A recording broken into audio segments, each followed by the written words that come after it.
I've been asked by one voice to a rather crazy project this morning. Without any experience whatsoever, I am shortly going to find myself up in a tree. Something I've always wanted to do, never known how. I have to say I'm a little bit nervous, but very excited. So we'll see what happens.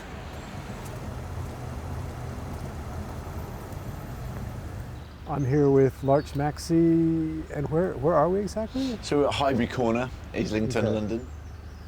And what's going on here? Why is this what it is? So this is a local campaign where they've asked me to come in and support them to protect these trees that are due to be felled as part of an inappropriate housing development, luxury housing, in an area where they've got 84 brownfield sites. The local authorities declared a climate emergency. They should be building according to that emergency, not just carrying on with business as usual. So the least the local authority can do is change its plans in alignment with the emergency that it's declared. Because I've been very much full-time with HS2 Rebellion and campaigning against HS2 since March, and got a lot of sort of experience with treehouse building and tree defence, they asked me to come in and help them hold this site. So I'm a complete newbie to this. I've never been up a tree with ropes. I haven't built a tree house since I was a kid. Is this something that somebody can do with no experience, or do you need Absolutely. People think it's this really difficult, complicated thing, but it's really not. So it's just like breaking it down. Anyone can build a treehouse. That's the kind of message I want to put out there, that anyone can build a treehouse. It's quite safe, and it doesn't yet have a treehouse, so we need a treehouse here. Of all the different ways to protest, why tree houses? I love trees. My name is Larch because I was living in trees in the 90s and I love it. So for me, there's a natural affinity with trees and a connection with trees. But just to say that it's important that we don't get hung up on just defending trees and that as the only way of effective protest, because it absolutely isn't. With HS2, for example, the more effective way of stopping HS2 is the other things that the tree defence allows and supports. So tree defence is part of it. And similarly with this project, I think just being up the trees wouldn't be enough. We also need to do a whole load of other stuff, in particular, direct action on the suppliers and on the companies involved. So that's a really key part of it. And we saw that work really well with fracking. But also practically, it allows you to get elevated. Once you're above 6 foot in the UK, we have pretty good health and safety standards. Not anyone can come along and just grab you out of a tree. That's against the law because it's risking your life. So they have to get a health and safety assessment on it and a special team to come and get you out of a tree. It's quite a dramatic kind of thing to come and get you in a cherry picker or with a climbing team out of a tree. Cherry pickers are what they should use to get people out of trees wherever possible. There are certain circumstances where they can't use cherry pickers, but that should be the default because it's safer. And that gives us the predictability because we see the cherry pickers arriving and we know they're going to come. There are exceptions to that. For example, I recently was up a tree for 20 days in Parliament Square as part of a big protest where we had, I think, 8 women up initially. That was an out-and-out sort of more symbolic protest to raise awareness. So it wasn't defending those trees because those trees weren't under threat. So what are the types of So the ways you can treehouses that defend a built? tree is these were due to be felled 6 months ago, 7 months ago, and they were saved by people simply climbing them and being up them for the day. And they got the message and they left. And then every day people were here ready to jump up them if they needed to. So these were defended without any real infrastructure. They're literally just people climbing them. So that's the basics, is you can successfully defend trees by just climbing them, being willing to stay up them all day. And it's not that comfortable to sit on a branch all day. And just the practicalities of being up a tree is you need more clothing than you do on the ground because you're more exposed to the elements, particularly the wind. So it's a lot colder. So you always want to have waterproofs, even if it's not raining and you're not expecting rain, because it's an extra layer to layer up, to be warm. And you want to make sure you've got enough water. Ideally, you want to have a bottle to pee in. And if you're a woman, a shiwi, so that you can pee in a bottle, because then you can just either pass As it opposed down to just or direct pour it down on the police. Yeah, exactly. So it's all a bit more controlled. And then a bucket as well. If you're going to be there overnight and extended, a bucket to poo in. So that's the basics of that. Then if you're going up a notch from just being up the tree and staying in the tree, having a harness on is really good to be up a tree safely.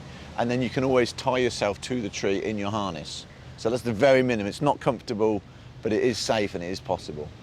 And the more rope you've got, the better, because you can sort of create some little cradle for yourself with the rope. And I've seen a friend do that. He just went up the tree. He had a little bit of polyprop which is polypropylene rope, and he tied himself a little thing to sort of a nest to sit in, and he was fine overnight. But the next one up is a hammock. You can get really small hammocks that pack down really small and they're really light, and you can rig them in a few minutes, potentially, if you know what you're doing. If you are going to go for a hammock, definitely have a tarp that you can go over it.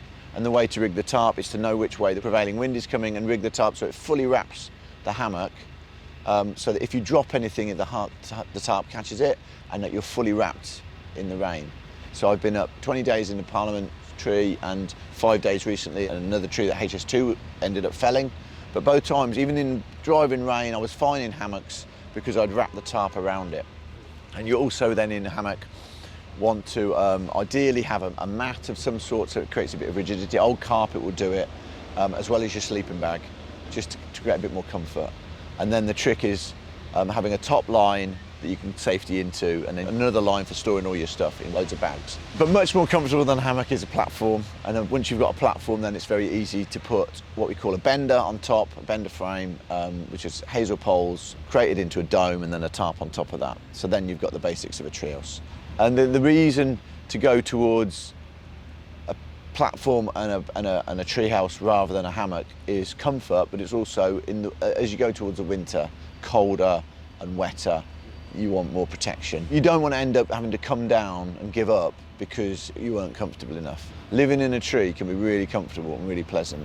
It's definitely my preferred way to live is in a treehouse, I would say, because you get that connection with the tree. And I don't do it unless I'm defending the tree, because what right have I got to go and be imposing myself on a tree? I was curious about the effect on the tree of the treehouse. Is that something that you have to consider in the design? Definitely. So, there's different types of tree and they have different qualities. Some trees are stronger than others. You don't want to be climbing a tree or building in a tree which is going to break the tree branches. Trees grow every year. Like when if you see a cross section of a tree when it's been felled, you'll see the annular rings. Each year it puts on a growth ring. So if you are going to occupy a tree long term, like a year or more, you want to be rechecking your ropes at least every year and retying them so that you're not constraining the tree. The tree will grow around the ropes. If you see, like some places, there's trees where they've grown around barbed wire and things. So you want to avoid that. So you want to avoid straining and stressing the tree unnecessarily, basically. And what are you going to show us today? Today we're going to look at everything. So we're going to be at height, so we're going to be using safety equipment. So we're going to be looking at the safety equipment, which is a basic harness, carabiners and rope, and safety, how you make sure you're always safetied on. And then we're going to be building the basic platform, getting the joists in, which is the key to it really. Once you've got your first couple of joists in, then you've got a base to work on, and it's a lot easier. Getting the first 2 joists in is the hardest, I would say, part of it. Once you've done that, it's easier from then on. You can do that on your own, but I'd say it's always good to have 2 people for getting the joists in, just because they're big things to be moving around in a tree when you've not got much other sort of stuff to move around in a tree with. The floorboarding is really simple. You can definitely do that on your own. Similarly with the bender poles, that you can do that on your own. Again, it's nice to have 2.